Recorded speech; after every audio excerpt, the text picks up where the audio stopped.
Viens, suis-moi,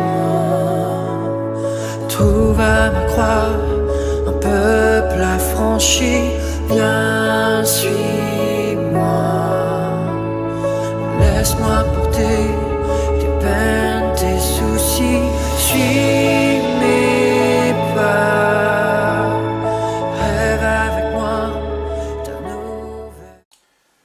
Shalom, bien-aimés dans le Seigneur. Nous sommes aujourd'hui dimanche 17 mai 2020 et je suis devant vous avec beaucoup de reconnaissance à Dieu parce que le Seigneur, vous comme moi, le Seigneur nous a préservés, nous a gardés, il a veillé sur nous tout au long de cette semaine. Aujourd'hui, comme les dimanches précédents, il va être question de la parole de Dieu et le thème qui va nous occuper sur 2 dimanches, voire 3, tout dépendra, est les 7 visages de l'opportunité.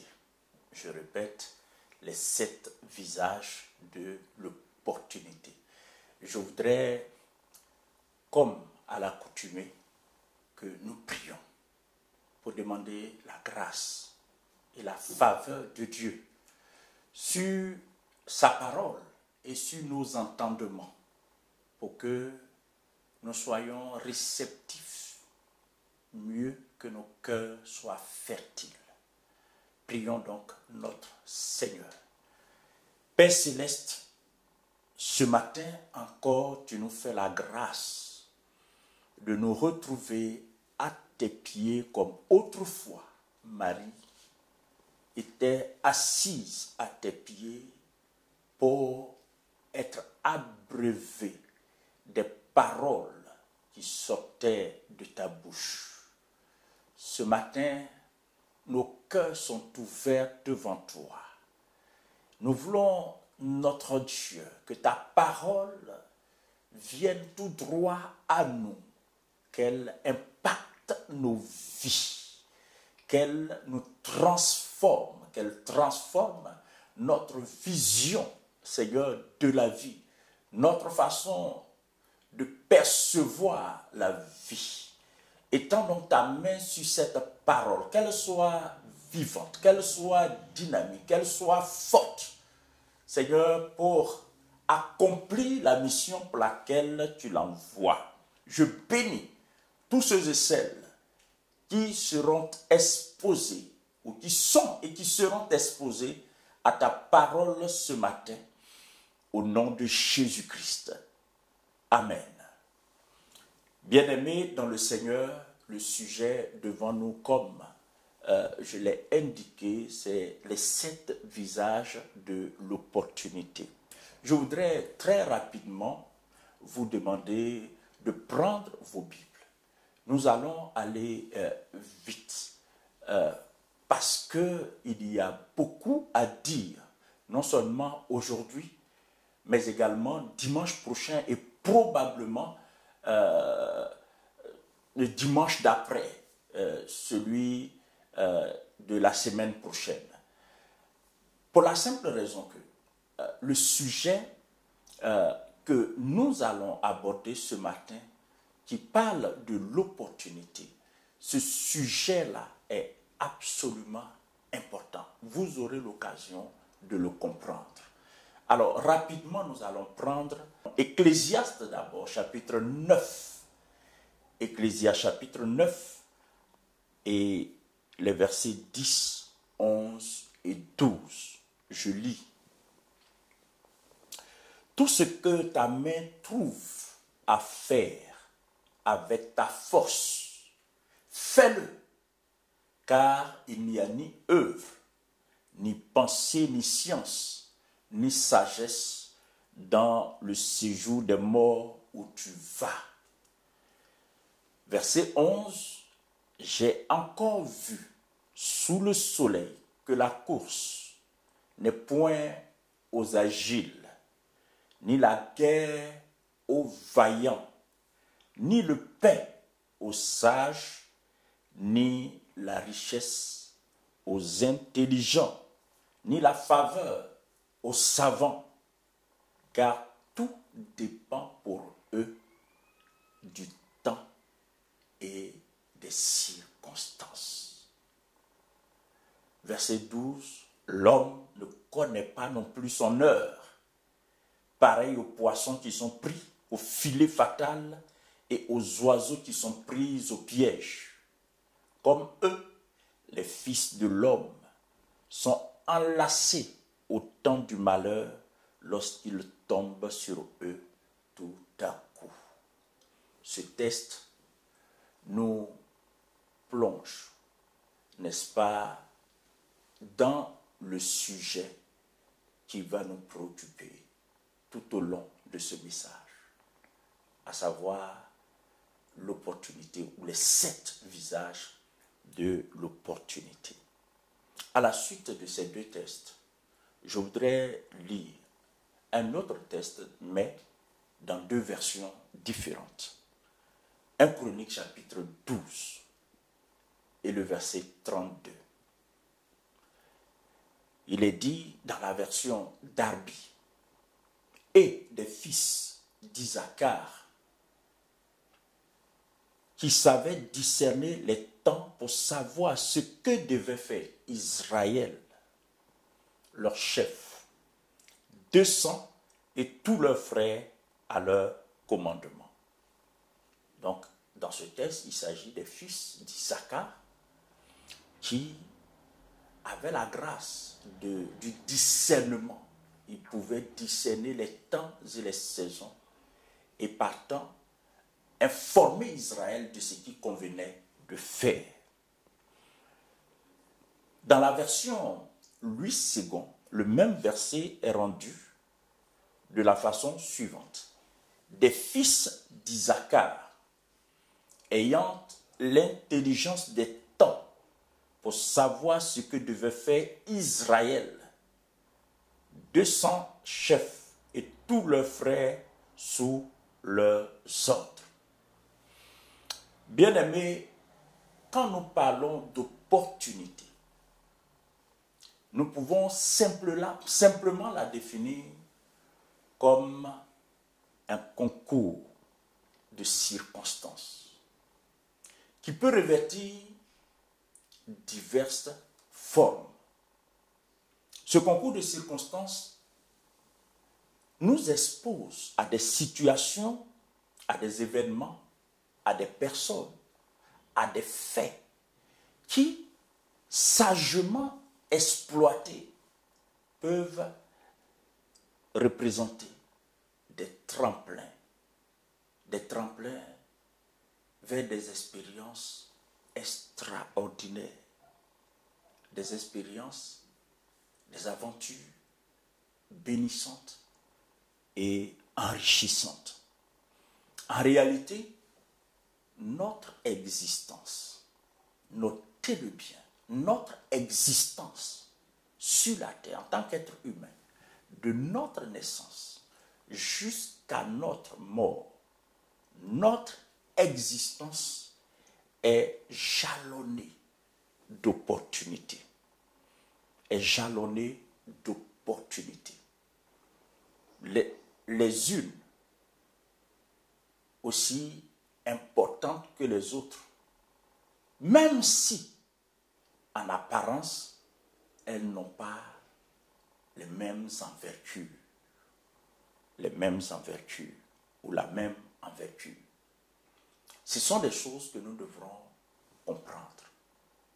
Et je bénis Dieu d'avoir inspiré ce sujet. Parce que, bien que les opportunités fassent partie de notre quotidien, c'est-à-dire qu'en clair, chaque jour que Dieu fait, il y a des multitudes d'opportunités qui se présentent à nous. Mais bien souvent, nous ne réalisons même pas les opportunités qui se présentent à nous. Nous n'en sommes même pas conscients. D'où l'intérêt de l'exhortation de ce matin. En fait, ce que vous et moi nous devrons comprendre, bien-aimés, à partir du texte que nous avons lu en Ecclésiaste chapitre 9, je veux reprendre ce texte parce que, en fait, tout au long de ce message, comme des messages à venir sur le même thème, ce texte restera le texte de base, donc le texte fondamental. Le texte fondamental. Il est dit dans ce texte ce qui suit. Tout ce que ta main trouve à faire, notez bien, tout ce que ta main trouve à faire, fais-le, car il n'y a ni œuvre, ni pensée, ni science, ni sagesse dans le séjour des morts. En d'autres termes, c'est pendant que nous sommes vivants que nous pouvons exploiter les occasions, les opportunités qui se présentent à nous. C'est pendant que nous sommes en vie que nous pouvons le faire. Une fois que nous serons dans l'au-delà, il n'y aura plus de possibilité de réaliser quoi que ce soit sur la terre. Donc c'est maintenant, pendant que nous sommes vivants, que nous devrons être conscients et être alertes quant aux opportunités qui se présentent à nous. Je répète, c'est pendant que nous sommes vivants que nous devrons être conscients et alertes quant aux opportunités qui se présentent à nous. Nous devrons pouvoir les discerner. Donc, le sage Salomon, inspiré par Dieu, écrit: tout ce que ta main trouve à faire avec ta force, fais-le. Tout ce que ta main trouve à faire, fais-le. Au verset 11, nous lisons: j'ai encore vu sous le soleil que la course n'est point aux agiles, ni la guerre aux vaillants, ni le pain aux sages, ni la richesse aux intelligents, ni la faveur aux savants, car tout dépend pour eux du temps et des circonstances. Là, nous avons en face de nous des propos qui sont de nature à renverser notre logique habituelle. Mais il ne faut pas mal comprendre ces propos. En substance, qu'est-ce que Salomon nous dit? Il dit que l'agilité, qui est un atout considérable, qui est une valeur éminente, être agile, c'est un atout. Mais Salomon dit que l'agilité ne détermine pas l'issue de la course, ni la vaillance, celle de la guerre. Il ajoute aussi que la force ne garantit pas la victoire dans un combat. La sagesse n'assure pas forcément le pain quotidien.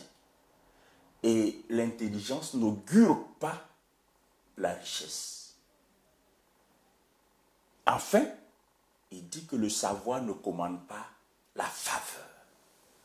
Bien-aimé, c'est tellement profond, ça interpelle. Et ça ne peut laisser personne indifférent. Qui ne voudrait pas être agile? Qui ne louerait pas la vaillance? Qui n'apprécierait pas la sagesse? Qui ne serait pas impressionné par un esprit, une âme qui fait preuve d'intelligence? Alors que ces choses, dans notre société, sont considérées comme les éléments qui préparent l'homme au succès, à la réussite, à la prospérité, Dieu nous dit que il ne suffit pas d'être agile pour remporter la course. Il ne suffit pas d'être vaillant pour remporter la victoire dans une guerre. Et il ne suffit pas d'être fort pour remporter un combat. Il ne suffit pas d'avoir la sagesse pour pouvoir joindre les deux bouts et prendre soin de soi-même, assurer son pain quotidien. Et il ne suffit pas d'être intelligent pour être riche. En d'autres termes, on peut être intelligent et pauvre. C'est tellement vrai. Il y a des gens qui sont très agiles, qui auraient pu être connus comme des champions olympiques, mais qui sont morts dans l'anonymat le plus complet. On n'a jamais entendu parler d'eux. Non pas parce qu'ils sont nés dans des régions très reculées du monde civilisé, mais simplement parce que le concours des circonstances ne leur a pas été favorable. Il y a des gens qui ont fait de très bonnes études, qui ont une très bonne qualification, et cependant, qui mènent une vie qui est complètement en deçà de ce qu'on pouvait attendre d'eux, de ce qu'on pouvait espérer, voir au regard du potentiel qu'ils hébergent en eux, au regard des compétences qu'ils ont. On ne peut pas imaginer que leur vie soit comme ce qu'elle est. Il y a plusieurs personnes comme ça. Nous avons eu des amis qui étaient très brillants au collège, au lycée, à l'université. On leur prédisait un avenir des plus meilleurs. Mais des années plus tard, quand on retrouve ses amis, on leur demande, dis-moi, qu'est-ce que tu es devenu? Ils peinent même à dire ce qu'il est devenu. Parce qu'au contraire de ce qu'il était, au contraire des capacités dont il faisait montre, sur les bancs des études, sa vie n'est pas du tout reluisante. Sa vie est médiocre. On dit, mais qu'est-ce qui n'a pas marché, frère? Qu'est-ce qui n'a pas marché, ami? Qu'est-ce qui n'a pas marché?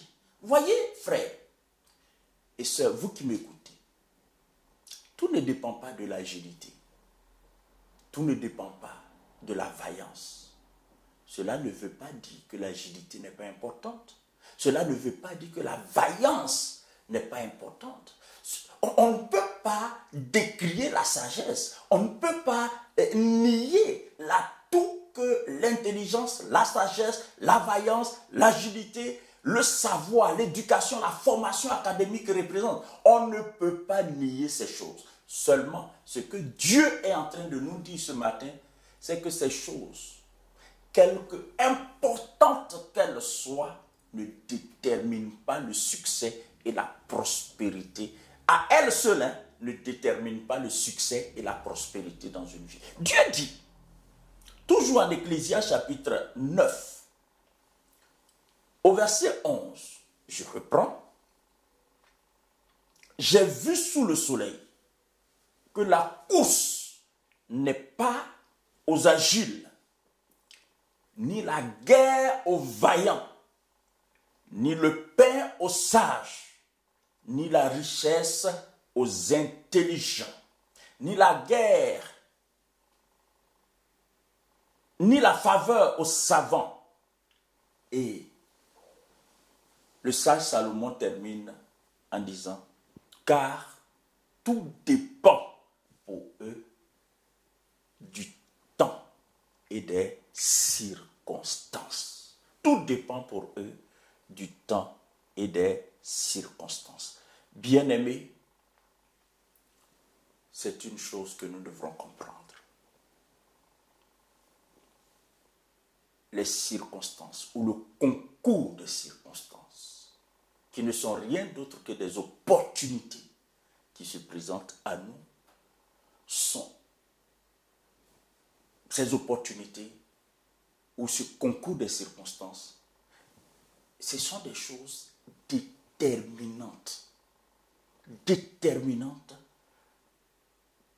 dans la vie d'une personne. En fait, le fond de la pensée de Dieu, c'est qu'on peut être agile, on peut être vaillant, on peut être intelligent, on peut être académiquement bien logé, bien nanti. On peut avoir des compétences reconnues, mais le succès ne dépend pas seulement de ça. Il faut noter que les opportunités sont déterminantes dans la vie des êtres humains que nous sommes. Je répète, les opportunités sont très, très déterminantes. Et tout au long de cette exhortation, je prie que Dieu nous ouvre les yeux, que nous comprenions l'importance des opportunités et comment elles se présentent à nous. Parce que ce que vous et moi, nous devrons savoir, c'est que les opportunités ne viennent pas toujours dans la même tenue. Il y a des opportunités qui viennent à nous avec beaucoup d'élégance, avec sourire. Et il y a des opportunités qui viennent à nous très mal vêtues. C'est-à-dire sous un aspect tel que on peut même les mépriser. Et nous devons comprendre, les opportunités ne se présentent pas à nous sous le même aspect. Sous le même aspect. Or, si les opportunités sont déterminantes quant à l'issue de nos efforts, quant au résultat de nos efforts, quant à notre succès, à notre prospérité, à notre épanouissement, il va sans dire qu'il s'impose à nous de développer, n'est-ce pas, un discernement aiguisé, afin que chaque opportunité qui se présentera à nous, nous puissions la discerner, nous puissions la déceler. Si une opportunité se présente à toi et que tu ne parviens pas à la déceler comme telle, tu ne peux pas la maximiser, tu ne peux pas en tirer profit. D'où l'importance du message que Dieu a pour nous en ce jour.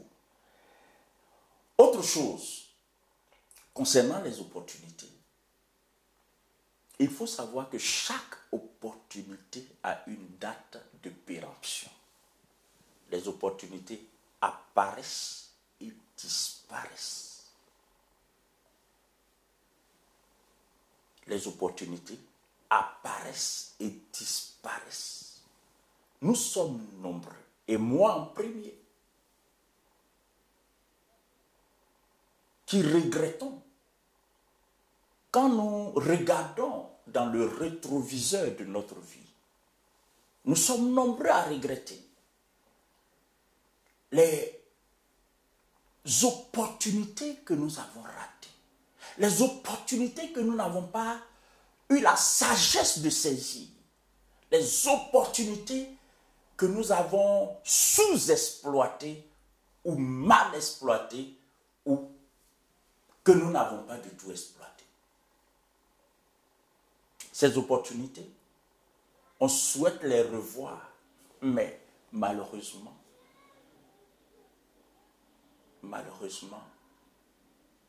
elles ne se présentent plus à nous. Je considère, bien aimé, que c'est une chose de haute importance que d'apprendre à dealer avec les opportunités, d'apprendre à manager les opportunités, d'apprendre à traiter avec les opportunités. Et je suis d'accord avec cet homme qui a dit, à juste titre, parlant d'opportunités, que les opportunités sont comme des cadeaux qui attendent d'être déballés. Elles sont comme de l'argile humide qui attend d'être façonnée, modelée, transformée en vase. Voici une idée qui me semble très claire de ce que représente l'opportunité. Pour n'avoir pas compris ces choses, plusieurs, y compris nous-mêmes, sont passés à côté de beaucoup d'opportunités. Maintenant, nous avons la grâce ce matin. Alors que nous allons au-devant de certaines des vérités que Dieu a pour nous, nous allons comprendre, bien-aimés, que pour nous, enfants de Dieu, et ça c'est un point important, pour nous, enfants de Dieu, nous allons comprendre que tout est opportunité. Tout est opportunité pour nous, enfants de Dieu. Cela dit, je voudrais rapidement exposer pour aujourd'hui quelques-uns des visages de l'opportunité. Et puis nous poursuivrons dimanche prochain. Le premier visage de l'opportunité, ce sont les moments de crise. Le premier visage de l'opportunité, ce sont les moments de crise. Les crises, mes amis, font partie intégrante de notre histoire, aussi bien collective qu'individuelle. Les crises font partie de l'histoire des hommes. Il est impossible de traverser, n'est-ce pas, la vie sans connaître de crise. La société en connaît, les individus en connaissent. Ce que beaucoup n'ont pas réalisé, c'est que la plupart des héros dont l'histoire nous inspire aujourd'hui, la plupart des grands leaders dont la vie nous inspire aujourd'hui sont nés dans les moments de crise. En fait, les crises enfantent de grandes destinées. Les crises représentent d'énormes opportunités. Et ça, en tant qu'enfants de Dieu, nous devrons comprendre. En fait, vous voyez, quand une crise accourt dans un temps donné, dans la vie d'une nation, dans la vie d'un peuple, dans la vie d'une famille, bien souvent les gens se morfondent, les gens se lamentent, les gens ne voient que le côté douloureux de la crise. Mais ceux et celles qui savent se positionner sous l'angle de l'optimisme, sous l'angle du positivisme, ceux-là exploitent autrement la crise. Et de ce qui en apparence est mortel, de ce qui en apparence est destructeur, ils en retirent de la prospérité. Ils en retirent de la richesse. Ils en retirent des opportunités. Il y a des gens qui étaient des inconnus notoires, des anonymes notoires. Et c'est à la faveur de crises majeures qu'ils ont été propulsés au devant de la scène. Je veux juste vous rappeler que Moïse, cet homme qui est connu aujourd'hui comme un grand leader politique et un prophète exceptionnel de Dieu, son leadership et son ministère prophétique n'ont été révélés que au milieu de la crise de l'esclavage que subissait le peuple d'Israël. Les crises font naître des grandes destinées.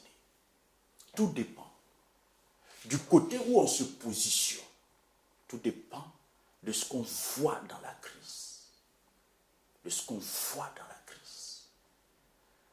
David n'était pas connu jusqu'à ce qu'Israël subisse l'humiliation que lui infligeaient les Philistins. La Bible nous dit que cette humiliation a duré 40 jours. Pendant 40 jours, un certain Goliath sortait et il insultait Dieu, il insultait Israël, il insultait le roi d'Israël. C'était une crise majeure. Israël était sur le point de devenir un État vassal des Philistins.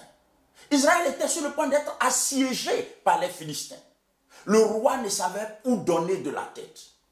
L'armée d'Israël, l'élite même de l'armée, ne savait quoi faire.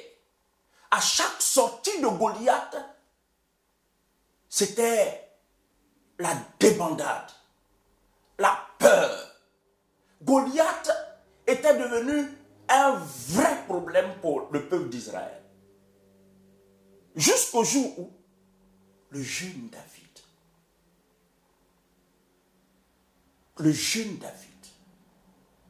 suite à une mission qui lui fut demandée par son père, il va se retrouver sur le champ de bataille. Et vous savez que c'est dans cette crise que David, autant pour moi le jeune David, a été révélé à Israël.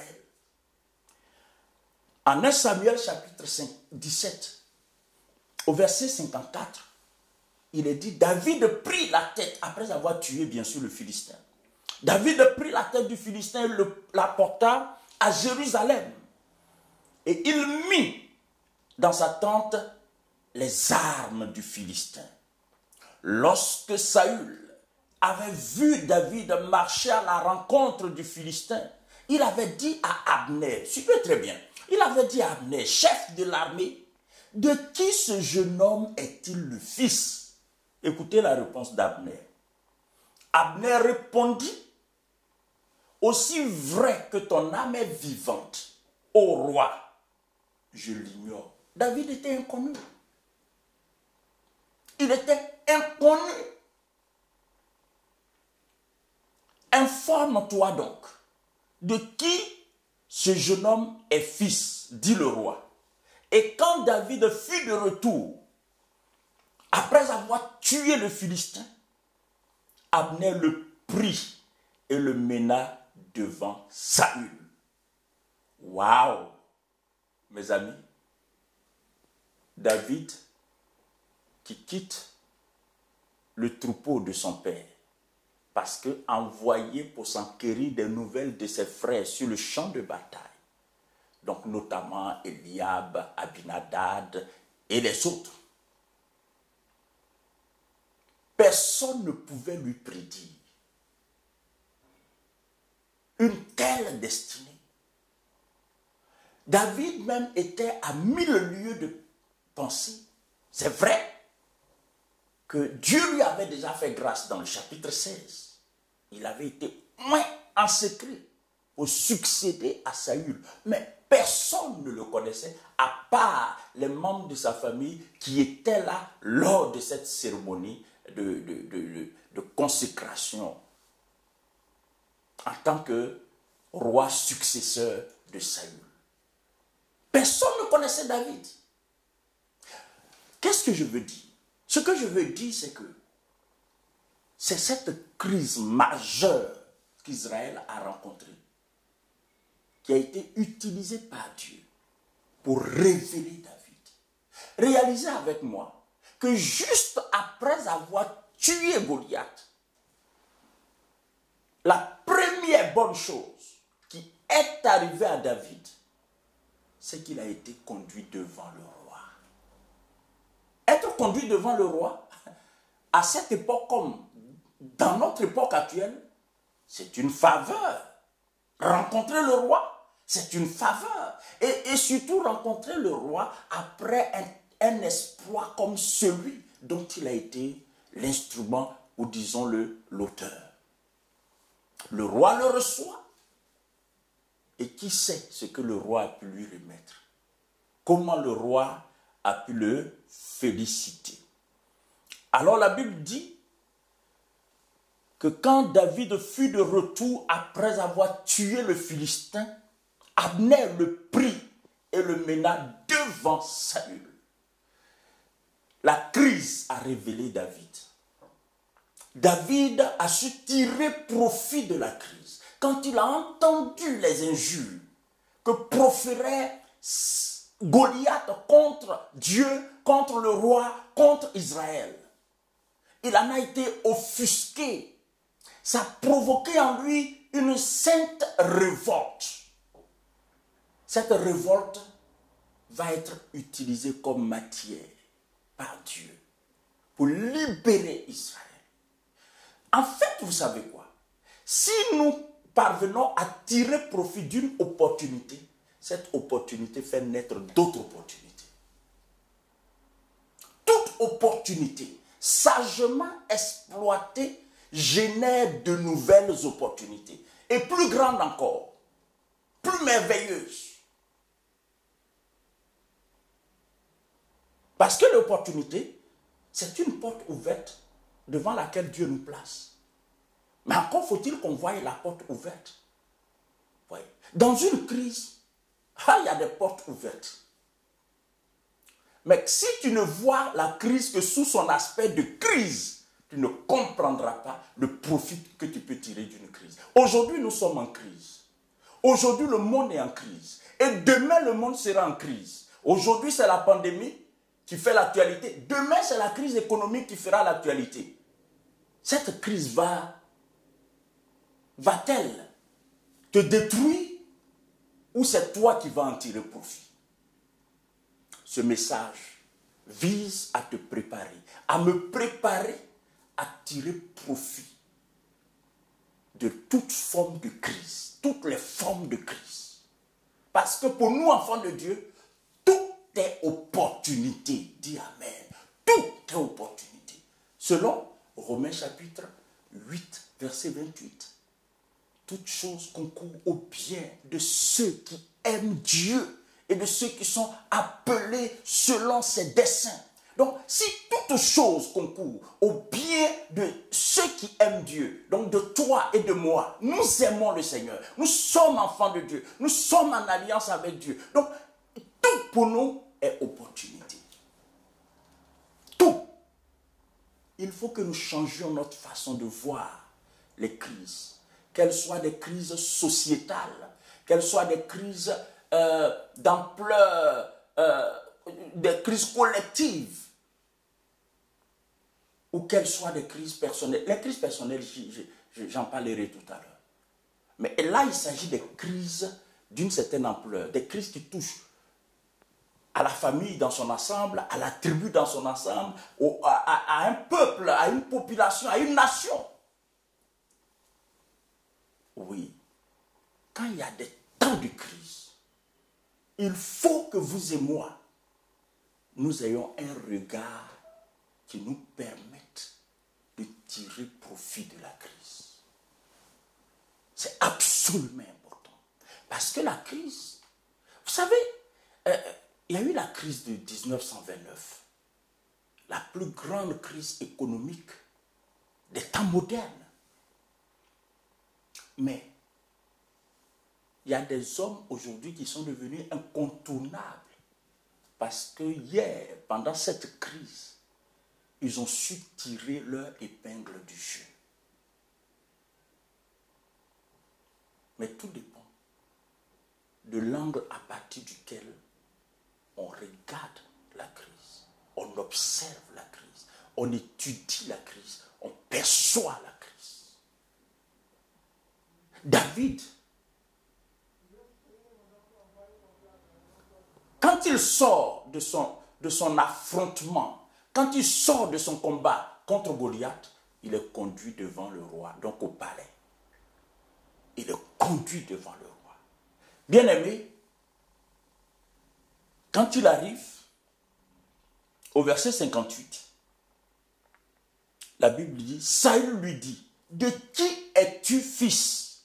Certainement, Saül n'avait jamais connu le père de David. Jeune homme. Et David répondit, je suis fils de ton serviteur Isaïe Bethlémite. C'est fini. C'était le départ de l'ascension prévue par Dieu. Ce que Dieu a prévu pour ta vie, ce que Dieu a prévu pour ma vie, Dieu peut faire éclore ça en plein milieu de crise.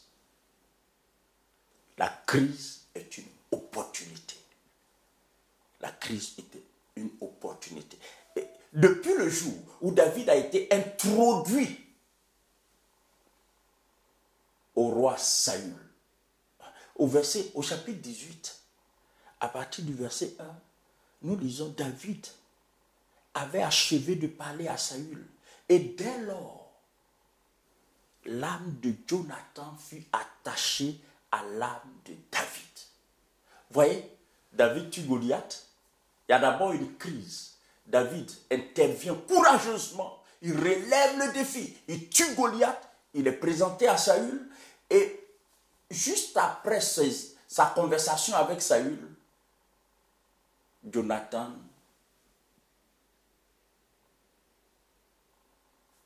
l'ayant observé est pris d'estime pour David. Il devient admiratif de David, admirateur de David.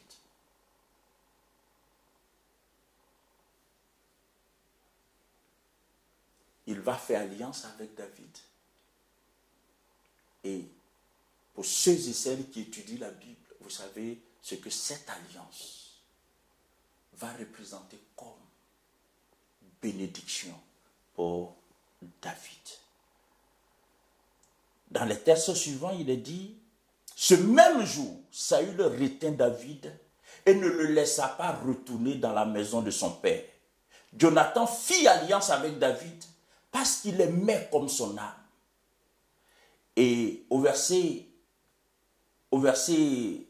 5, 6 et 7, il est dit, David allait et réussissait partout où Saül l'envoya. Donc il était devenu un chargé de mission de Saül. Tout cela parce que il a été un instrument de résolution d'une crise. Ce qui vient pour tuer certains peut être une opportunité pour toi et pour moi. Les femmes, plus tard, il est dit, comme il revenait lors du retour de David après qu'il eut tué le Philistin, les femmes sortirent de toutes les villes d'Israël au devant du roi Saül, en chantant et en dansant, au son des tambourins et des triangles, et en poussant des cris de joie. Les femmes qui chantaient se répondaient les unes aux autres et disaient, Saül a frappé ses 1000 et David ses 10 000. Mais pour une fois dans les rues, on entend le nom David, David, David, David, David, David. C'est parti de quoi? D'une crise. C'est parti d'une crise. Vous savez quoi? Encore une fois, notez que les grandes destinées se révèlent dans les moments de crise qui affectent les peuples, les nations, les tribus, les familles. Alors que tu m'écoutes, Dieu a un plan pour ta vie. Dieu, au fond de toi, tu sens, tu réalises qu'il y a un brave homme qui est assis en toi, une brave femme qui est assise en toi, un héros qui est assis en toi, une héroïne qui est assise en toi. Mais elle n'est pas encore debout. Il n'est pas encore debout. Des fois, c'est quand on est exposé au temps de crise que ce qu'il y a de valeureux sort de nous. Souvenez-vous que Esther, la reine Esther, a acquis ses lettres de noblesse à une période très critique de l'histoire d'Israël. Le peuple juif était sur le point d'être exterminé avec la complicité d'un certain Aman. Esther fut sollicitée par Mardoché. Et Mardoché, dans la sollicitation qu'il avait adressée à Esther, avait expliqué à Esther de faire quelque chose. Il avait même enjoint Esther de faire quelque chose. Au départ, Esther ne comprenait pas. Des fois, on a besoin de conseillers, on a besoin de coachs pour pouvoir tirer profit de certaines situations. Que Dieu mette à tes côtés, sur ton chemin, ton Mardoché. Ton Mardoché, celui qui va te pousser dans cette dimension, dans une nouvelle dimension de ta destinée. Esther était hésitante. Elle a même évoqué des prétextes, des raisons. Mardoché lui a dit, Esther, qui sait, si ce n'est pas pour un temps comme celui-ci, vous notez bien, qui sait si ce n'est pas pour un temps comme celui-ci que Dieu t'a placé là où tu es. Ça a percuté l'esprit d'Esther. Ça l'a interpellé au point que il y a une révolte qui a pris place en elle. Elle s'est dit, voici ce qu'on va faire. On va tous entrer dans un jeûne de 3 jours. Moi aussi, je participe à ce jeûne. Si je dois mourir, je mourrai. Mais il faut que cette affaire trouve une issue favorable. C'est comme ça qu'aujourd'hui, Esther est citée partout. Combien de parents dans le monde ne se réjouissent pas de donner le nom Esther à leur fille? Combien de personnes ne portent pas le prénom d'Esther? Mais Esther ne serait jamais devenue ce qu'elle est devenue, ce qu'on sait d'elle aujourd'hui, s'il n'y avait pas eu cette crise majeure. Bien-aimés, la vie nous enseigne que les crises, toute crise renferme du nectar. Je répète, toute crise renferme du nectar. Tout dépend de comment on approche la crise, comment on analyse la crise, comment on conçoit la crise. Permettez que je cite une fois encore le général de Gaulle avec son célèbre appel du 18 juin. Il n'aurait pas été brave, il n'aurait pas été courageux, alors même que toute la France avait capitulé. Il a lancé un appel à la résistance et au combat. Un refus catégorique à la capitulation. C'est cette crise qui a révélé le général de Gaulle au monde entier. Et il est devenu un monument, une icône, pas seulement pour la France, mais ailleurs. Quand vous sortez, il n'y a pas une ville en France, il n'y a pas un hameau en France où il n'y a pas une rue, et pas les moindres, qui porte le nom du général de Gaulle. C'est une référence. C'est la crise de la Deuxième Guerre mondiale qui l'a révélé à la France et au monde.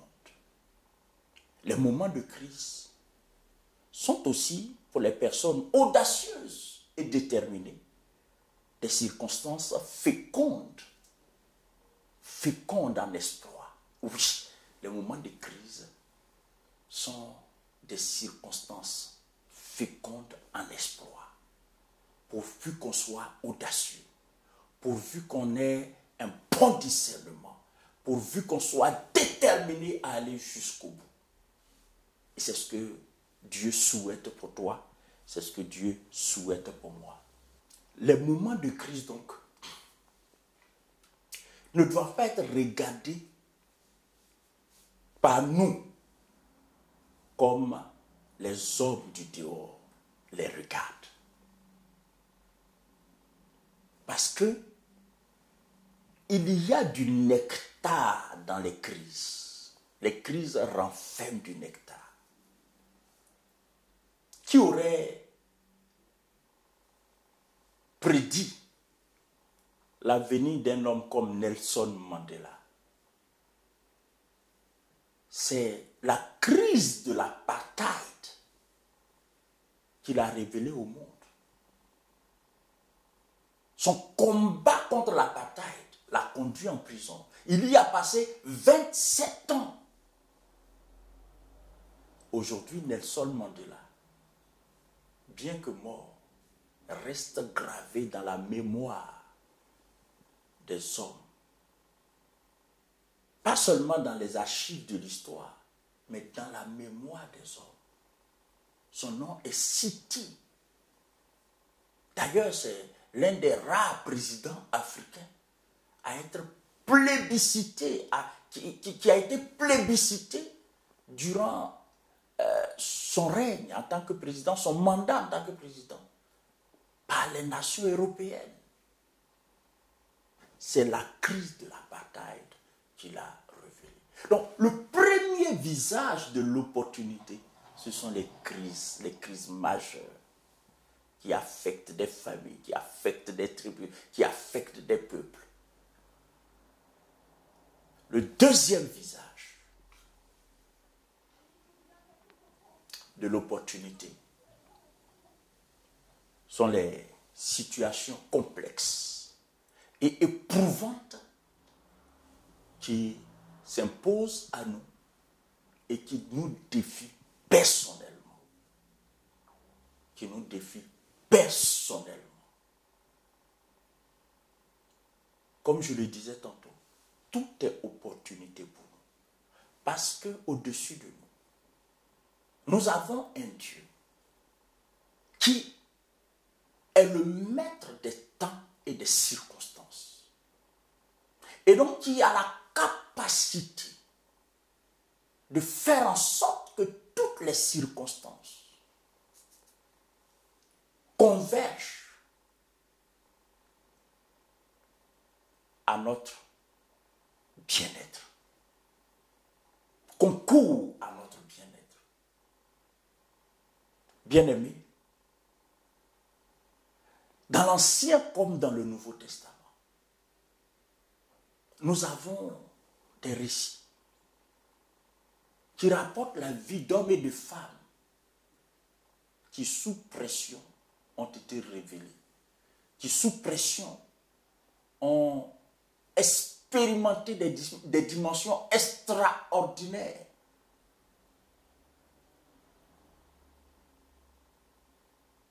Dans leur ascension sociale, dans leur ascension politique, dans leur ascension spirituelle. Vous vous souvenez des 3 amis de Daniel? Ils étaient sous pression.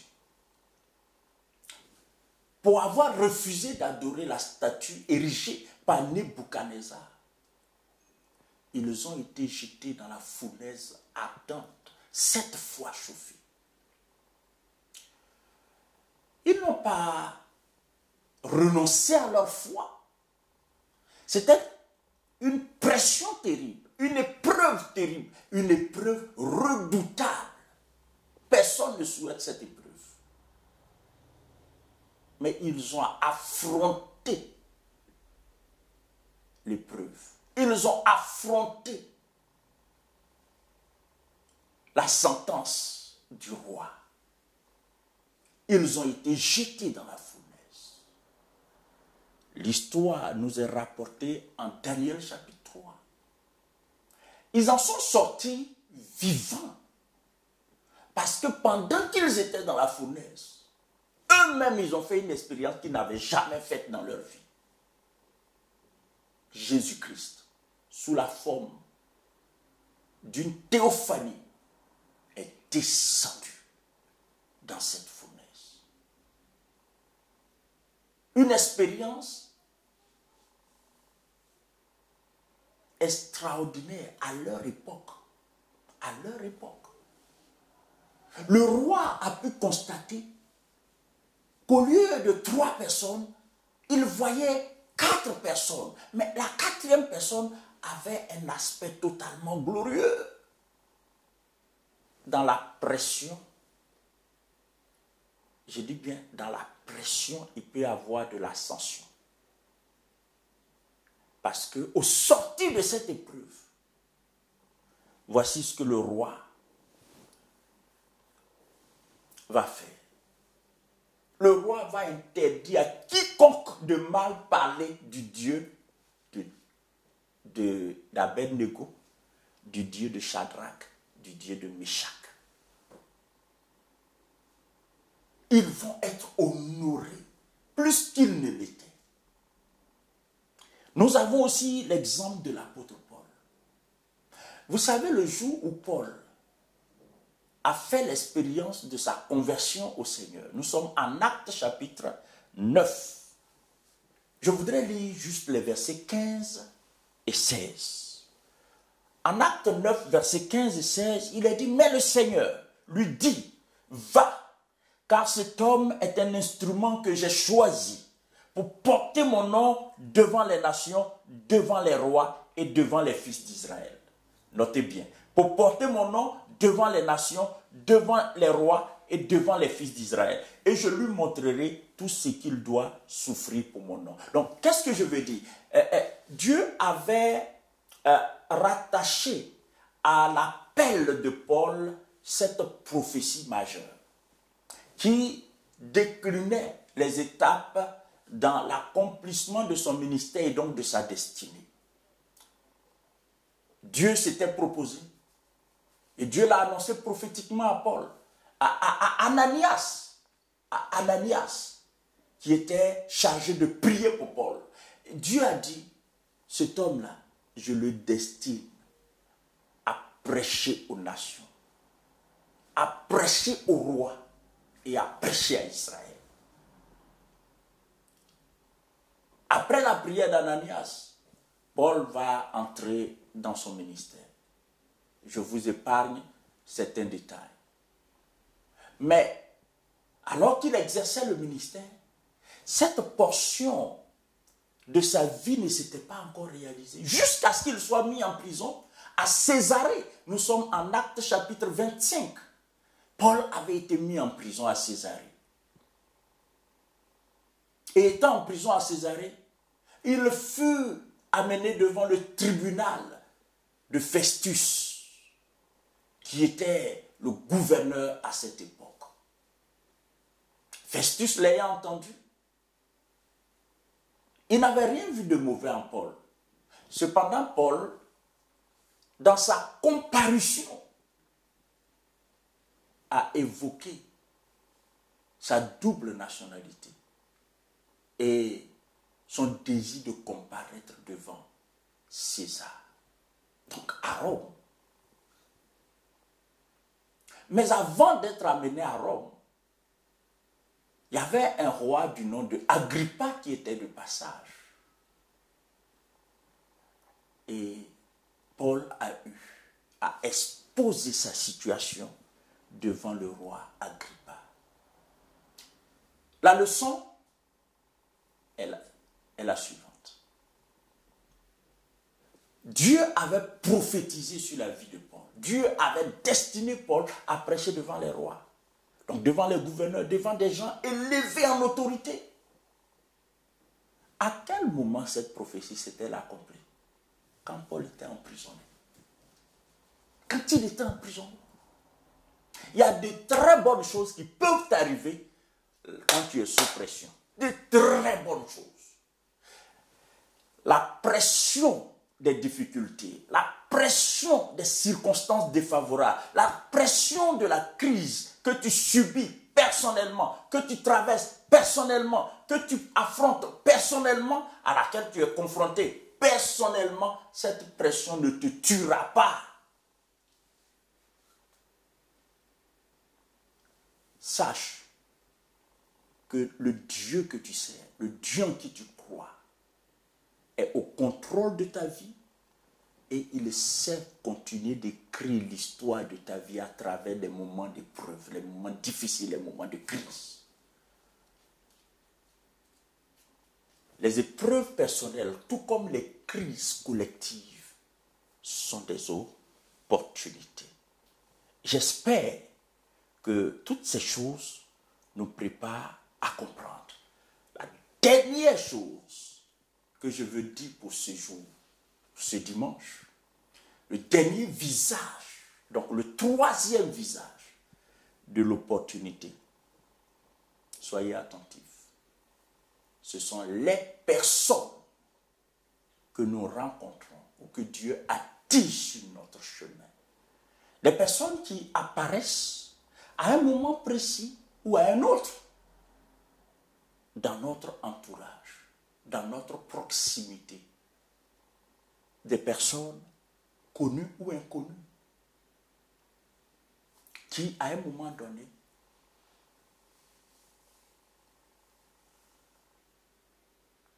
apparaissent dans notre entourage. Souvent, on ne l'a pas réalisé, bien-aimé. Et parce qu'on n'a pas compris ça, on est passé à côté de beaucoup de grâces, de bénédictions. J'ai un ami qui aimait dire ceci, que quand quelqu'un veut avoir un aperçu de ce à quoi Dieu le destine, qu'il soit attentif aux personnes que Dieu attire sur son chemin. En d'autres termes, si tu observes, examines les personnes que Dieu attire sur ton chemin, des personnes que tu rencontres dans le cours de ta vie, tu peux faire une lecture de la destinée vers laquelle Dieu te conduit. Cela veut dire quoi? Cela veut dire qu'il y a des rencontres qui sont décisives. J'allais même dire toutes les rencontres. Toutes les rencontres. Ceux qui n'ont pas compris ça, ceux qui n'ont pas compris que l'opportunité peut se présenter à nous sous l'aspect d'un homme, d'une personne, d'une rencontre, ont méprisé certaines personnes. Et parce qu'ils ont méprisé ces personnes, ils n'ont pas prêté attention à ces personnes, ils sont passés définitivement à côté d'opportunités qui leur étaient offertes. Ils n'ont pas su que c'était une opportunité. Dans la Bible, il y a beaucoup d'histoires qui étayent ce que je suis en train de dire. Souvenez-vous de Naaman.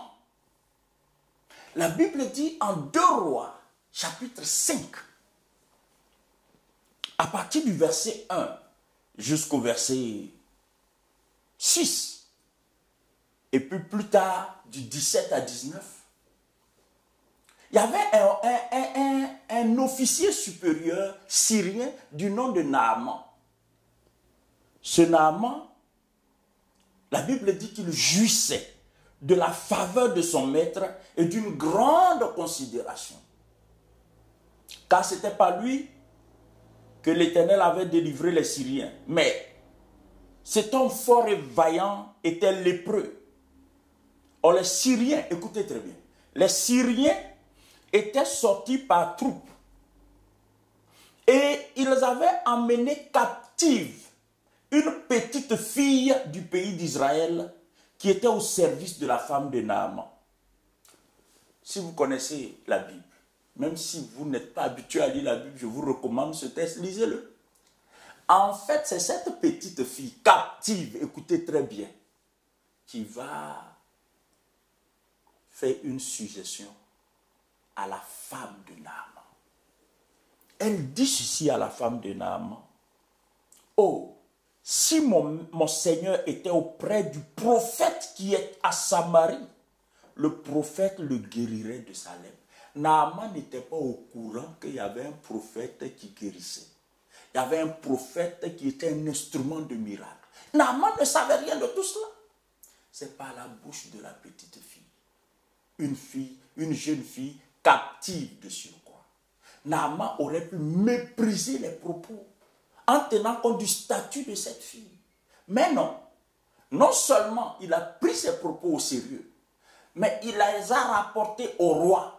Le roi lui a donné une lettre de créance. Naaman s'est rendu en Israël. Je vous ai parlé les détails. Naaman a pu rencontrer et a pu se retrouver là où le prophète Élisée était. Sur instruction du prophète Élisée, Naaman s'est jeté 7 fois dans le Jourdain. Il en est sorti totalement guéri. Naaman a accepté le Dieu d'Israël. Non seulement il était guéri, mais il a accepté le Dieu d'Israël. Il s'est converti au Dieu d'Israël. Tout cela grâce à qui? La petite fille captive. S'il te plaît, toi qui m'écoutes maintenant, comprends ça. L'opportunité se présentera à toi aussi, pas seulement sous l'aspect d'une crise collective ou sous l'aspect d'une épreuve personnelle, mais l'opportunité se présentera aussi à toi sous l'aspect d'une rencontre, quelquefois très banale. Une rencontre avec une personne dont l'apparence n'inspire même pas la considération. Mais fais attention. Nous ne devrons mépriser personne. Parce que toute personne que Dieu attire dans notre proximité peut représenter une bénédiction pour nous. On ne sait jamais. La personne que tu rencontres aujourd'hui, qui à tes yeux ne représente rien, qui à tes yeux est méprisable, tu ne sais pas quelles sont les relations de cette personne.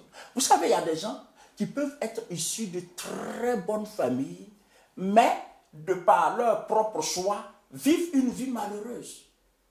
Et donc, quand tu rencontres ces personnes, tu ne sais pas que derrière ces personnes, il y a des familles bénies. Il y a des gens bénis. Tu ne peux pas savoir. Ah, bon, dans tous les cas de figure, il ne faut mépriser personne. Est-ce que vous savez que c'est grâce, écoutez-moi très bien, c'est grâce à une prostituée que les espions envoyés à Jéricho ont réussi leur mission. Laquelle mission était une étape majeure dans la conquête de Jéricho. C'est grâce à Rahab. Rahab, c'était qui? Une prostituée. Est-ce que vous comprenez comment Dieu fait les choses? Rahab était une opportunité. La prostituée, là, c'était une opportunité. Ne méprisez personne. Si un lépreux vient devant toi, il faut le traiter avec respect.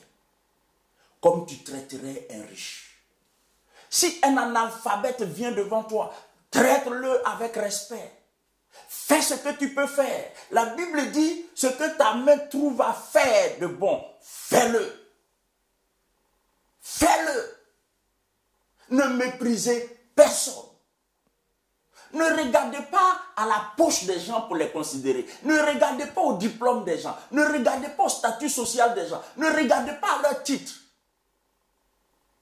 Parce que chaque être humain que Dieu attire dans ta proximité peut être une opportunité pour toi. Ça, ce sont des choses que vous et moi, nous devrons comprendre. C'est grâce à Rahab, prostituée, que Josué a eu les informations dont il avait besoin pour mener à bien la conquête de Jéricho. C'est aussi grâce à une vieille veuve remplie d'amertume que Ruth est devenue aïeule de Jésus-Christ. Je répète, c'est grâce à Naomi, une veuve, vieille veuve, elle-même, c'est pas quelqu'un, elle-même, quand elle entre à Bethléem, les gens disent, oh Naomi, Naomi veut dire la gracieuse. Non, elle leur dit, ne m'appelez plus Naomi, appelez-moi Mara, parce que je suis remplie d'amertume. Mais cette femme remplie d'amertume-là avait la considération de Ruth, avait le respect de Ruth. Ruth n'avait pas vu en elle une vieille femme finie, une vieille femme bonne à rien, une porteuse de malheur. Non, Ruth n'avait pas vu ça comme ça. Ruth s'est mise au service de Naomi. Vous savez ce qui va se passer? En fait, pendant que Ruth faisait ça, Ruth était très loin d'imaginer que cette femme remplie d'amertume appartenait à la famille qui devrait voir naître le Fils de Dieu, le Messie.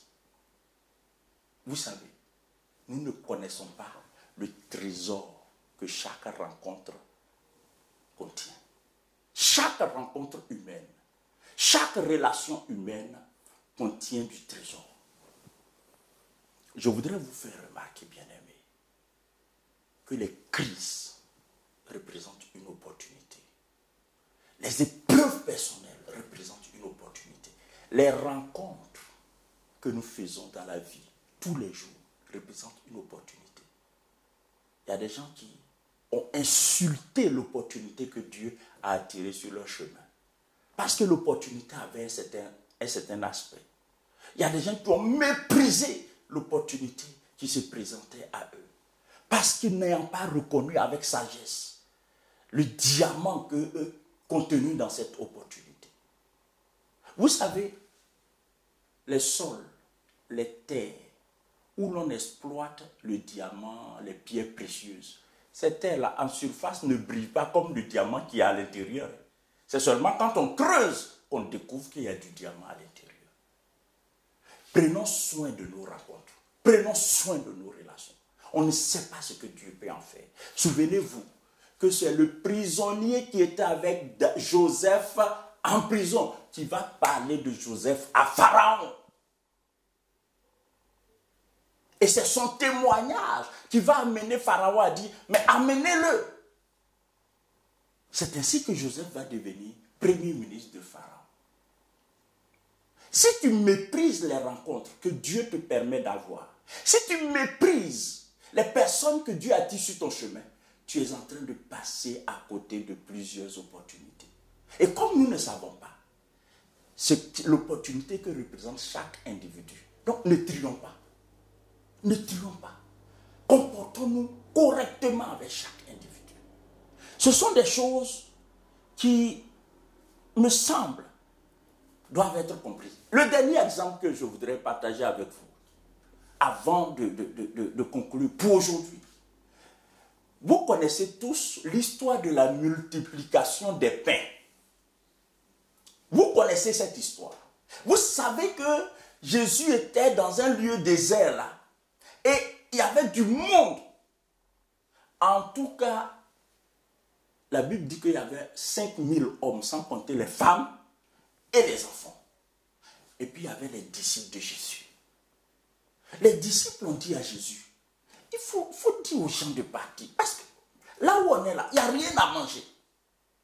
Jésus leur dit, vous-même, vous allez leur trouver à manger. Vous savez, l'histoire dit, le récit dit, que les disciples ont dit, nous n'avons que 5 pains et 2 poissons. Je voudrais, frère, pour conclure, sur cet aspect. Cet aspect, c'est quoi? C'est que l'opportunité se présente à nous sous la forme d'une rencontre, sous la forme d'une personne, sous la forme d'un individu que Dieu met sur notre chemin. J'ai la joie de vous informer que les 5 pains et les 2 poissons là, c'est un petit garçon qui avait ça. C'était son je ne sais pas si c'était son dîner ou c'était son quoi. C'était pas pour Pierre, c'était pas Pierre qui avait ça, c'était pas Jean qui avait ça, c'était pas Matthieu qui avait ça, c'était pas... Non, aucun disciple n'avait de quoi que ce soit. C'est un petit garçon. Et là, écoutez, je ne veux pas vous prendre du temps, mais permettez que je vous lise ce texte. Parce que souvent, quand on lit la Bible, il y a des choses qui nous échappent. On voit, oh, Jésus a multiplié le pain. Jésus a multiplié le pain. Mais qui a servi d'instrument pour ce grand miracle? Un petit garçon. Un garçon méprisable. En Jean chapitre 6, à partir du verset 1, je lis. Et c'est le dernier texte pour aujourd'hui. Après cela, Jésus s'en alla de l'autre côté de la mer de Galilée, de Tibériade. Une grande foule le suivait parce qu'elle voyait les miracles qu'il opérait sur les malades. Jésus monta sur la montagne et là, il s'assit avec ses disciples. Or, la Pâque était proche. On va avancer un peu. Au verset 8, un des disciples, André, frère de Simon, Pierre, lui dit, il y a ici un jeune homme qui a 5 pains d'orge et 2 poissons. Mais qu'est-ce que cela pour tant de gens? Jésus dit, faites-les asseoir. Il y avait dans ce lieu beaucoup d'herbes. Il s'assit au nombre d'environ 5000. Jésus prit les 5 pains et rendit grâce. Il les distribua à ceux qui étaient assis. Il leur donna de même des poissons autant qu'il en voulut. Les 5 pains et les 2 poissons appartenaient à un jeune homme. Si ce jeune homme n'était pas là ce jour, le miracle n'aurait pas eu lieu. Le miracle n'aurait pas eu lieu parce que Jésus avait besoin qu'on lui apporte quelque chose pour qu'il multiplie. Le pain, les pains qu'il a multipliés, les poissons qu'il a multipliés, c'était les poissons et les pains d'un jeune homme. Pendant que les gens étaient amassés autour de Jésus, qui considérait ce jeune homme? Bien-aimé, aujourd'hui, nous venons de voir 3 visages de l'opportunité. Les crises collectives, les crises individuelles et les rencontres que Dieu nous fait faire. Dimanche prochain, je poursuivrai.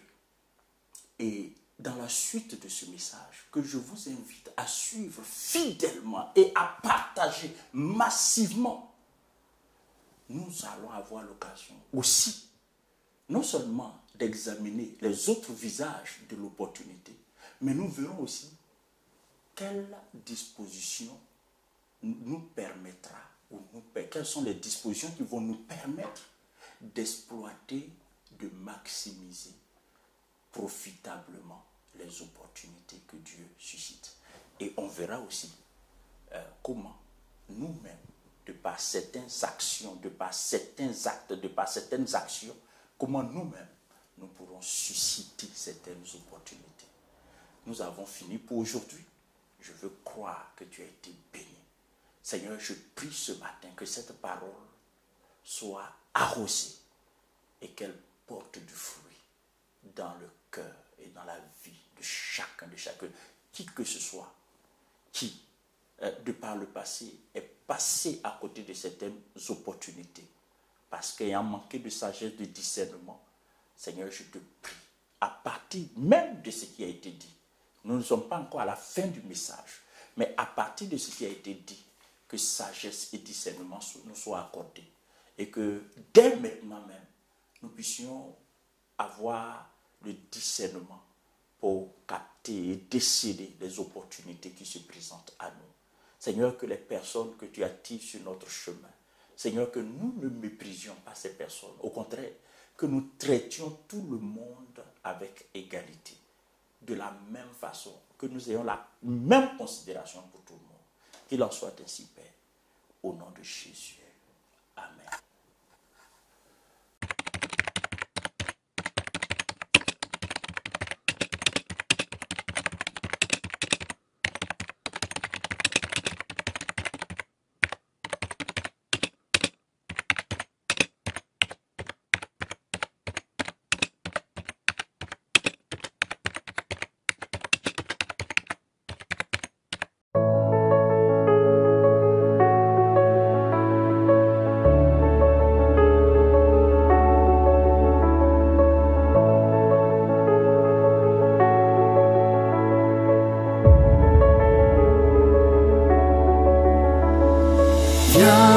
suis-moi. Trouve à ma croix un peuple affranchi. Viens, suis-moi. Laisse-moi porter tes peines, tes soucis. Suis mes pas. Rêve avec moi ta nouvelle vie. Viens, suis-moi. Viens, suis-moi.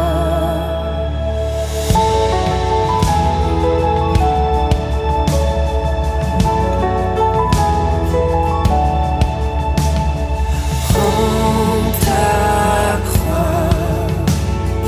Laisse derrière toi une vision sans gloire. Prends